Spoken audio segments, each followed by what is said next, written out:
There is a place in the Himalayan region, approximately around 14,700, 14,800 feet above mean sea level, which is known as the Kanti Sarovar. Kanti Sarovar means a lake of grace. It is called a lake of grace because this is where the first yoga program happened over 15,000 years ago. The first yoga program, this was the site, the bank of this Sarovar. There are a whole lot of stories why geographically it happened here, because Adiyogi was not here earlier, he was elsewhere. It's lots of stories, but I will not go into the stories, okay? So, he happened to be there on the banks of this lake. And this is where, with 7 disciples, he started his first yoga program. This place is very significant. In the whole planet, this place is very significant because it's in this place, for the first time, a human being perceived that if we strive, we can evolve. Adiyogi, when he spoke about evolution, I know the theory of evolution is 150 years old, you know. Last year was the 200th birth anniversary of Charles Darwin. At the age of 54, he propounded, so it is less than 150 years old. But Adiyogi spoke about the evolution in a certain way. He said, first, the divine manifested in the form of fish, life underwater. You heard of at least the Indian people, you heard of the 9 avatars? Or avatar means only a Hollywood movie for you. What has happened? 9 manifestations of the divine. The first manifestation in the form of a fish, life underwater. The second manifestation, tell me what's avatars? Matsya avatara and then what? Kurma avatara, which means a turtle, that means an amphibious life. The second manifestation of the divine is amphibious, half in, half out. The third manifestation is Varaha-avatara, divine manifested in the form of a boar. Why a boar? Why it's being referred to as a boar, the third manifestation is, among the mammals, which is the basis for the making of a human being later on. Among the mammals, one animal which is most strongly rooted in its body is a pig.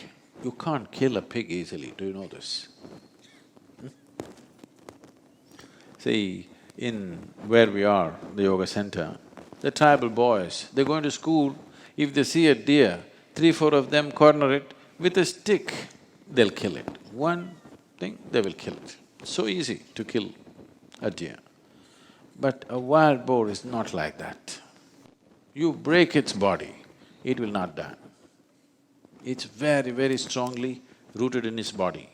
So if somebody is very physical, you say, oh, he's like a pig. Yes or no? Because physically, it's a very rooted life. So the next form of the divine is Varaha-avatara as a wild boar. What's the next one? Narasimha-avatara, which is half man and half animal form. The next manifestation of the divine is Vamana-avatara, a dwarf man. Next one is Parashurama-avatara, a full-fledged man but emotionally volatile man. So volatile, he lopped off his own mother's head. Such an angry man. The next one is Rama-avatara, a peaceful man. The next one is Krishna-avatara, a loving man. Next one is supposed to be the Buddha, a meditative man. The next one is supposed to be a mystical human being. So this need not necessarily mean that one person.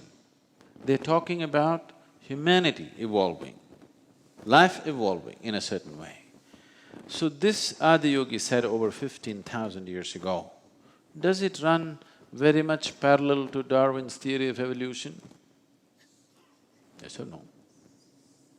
It's nearly there, isn't it? In fact, it's very much there. So this was said 15,000 years ago, not 150 years ago.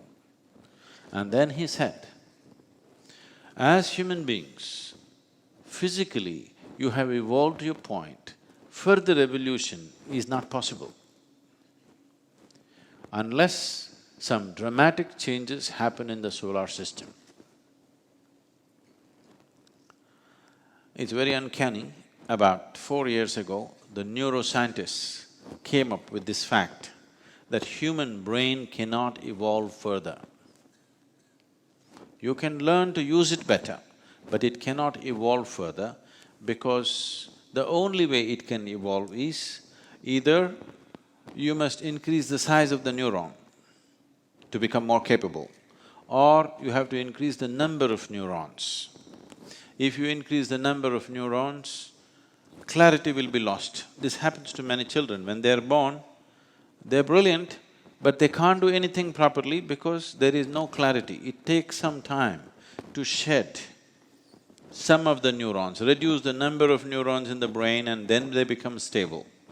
But otherwise, they're all crackling, they can't do anything straight because there is no clarity. If you increase the size of the neuron, the power or the energy that it consumes is too much. Right now as you sit here, in a resting state, when you sit down, 20% of your calorific energy is being consumed by your brain right now, even if it's not doing anything very creative. Yes, in a resting state, 20% of your energy is being consumed by your brain because brain is a very high energy consuming part of your body. 20%, it's a small thing. So much body consumes 80%, this much brain consumes 20% of the energy. If you increase the size of the neuron, the volume of energy that it consumes will become such, the body cannot sustain it. So neurologists are saying human brain cannot evolve further because the physical laws will not allow it. The laws of physics will not allow it. So he said physical evolution is finished according to the laws of physics. That's a modern statement. Adiyogi said, unless the dynamics of the solar system changes, which means unless the physical laws change on the planet, evolution cannot go further than this. But you can evolve in ways which are not physical, and there is a way to do it. If you strive, you can evolve. This is the most dynamic and creative process for a human being, that the way you are right now, whatever limitations nature has fixed upon you right now is not concrete, is not 100%. If you strive, you can cross these boundaries. So this idea and the possibility of evolution and the technologies to evolve, as to what you can do to evolve, this happened on the banks of this Kanti Sarovar, about 6 to 8 kilometers above Kedarnath. It's not a touristy place, it's something you have to trek in the snow, otherwise you won't make it.